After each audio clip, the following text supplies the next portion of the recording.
40,000 సీట్లు హాస్టల్లో సీట్లు ఇచ్చారు.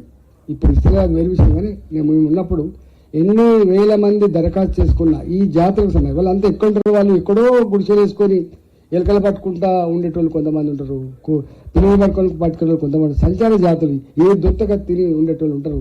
వాళ్ళకు ఒక ఊరంటూ ఉండరు, సర్వం వాళ్ళ ఊరులాగానే ఉంటుంది, బతుకుతాలనే కాన్సెప్ట్ ఉంటుంది.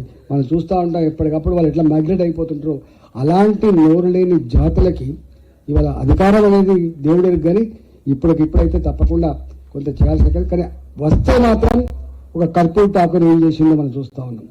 ఆకలిని అనుభవించిన వాడు ప్రధానమంత్రి అయితే ఎట్లుంటుందో ఒక మోడీని చూస్తూ ఉన్నాం. ఒక ఛాయ వాళ్ళ ప్రధానమంత్రి అయినప్పుడు మళ్ళీ చాలా రకాల బనాయించే ప్రయత్నం చేసినారు.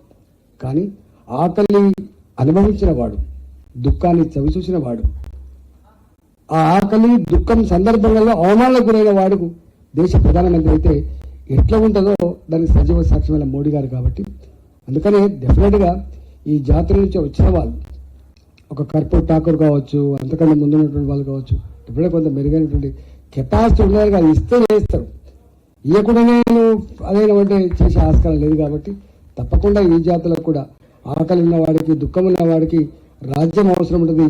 రాజ్యం అవసరం అంటే అధికారం కూడా అవసరం ఉంటుంది. కాబట్టి ఆ దిశగా ఎదగడంలో ఇవాళ శ్రీనివాస్ గారి బుక్ ప్రయత్నం చేస్తారని చెప్పి మనస్ఫూర్తిగా కోరుకుంటూ నమస్కారం.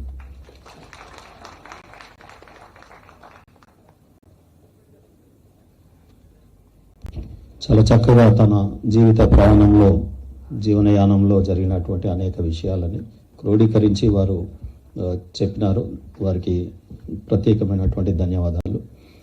మీ అందరికీ తెలుసు, మనకు ఒక్కటి మాత్రం ప్రభుత్వం దృష్టికి, ఎందుకంటే పెద్దలు కాన్స్టిట్యూషన్ గురించి చెప్తారు, ఓబీసీలకి కమిషన్ రావడం, మంత్రి పదవులు, రాజకీయాలు, ఈ రకమైనటువంటి.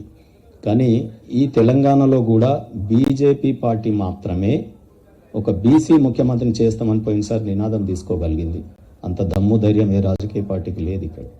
అదే రకంగా రెండో విషయం ఏంటంటే, సంచార జాతులకు ఈ దేశంలో అతి ఎక్కువగా ఖర్చు పెట్టినటువంటి పార్టీ, ఏకైక పార్టీ బీజేపీ పార్టీ.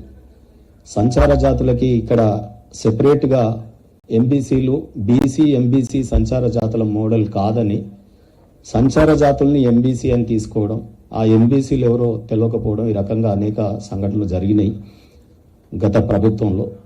దాన్ని అనేక మార్లు ఈ రాష్ట్రంలో కూడా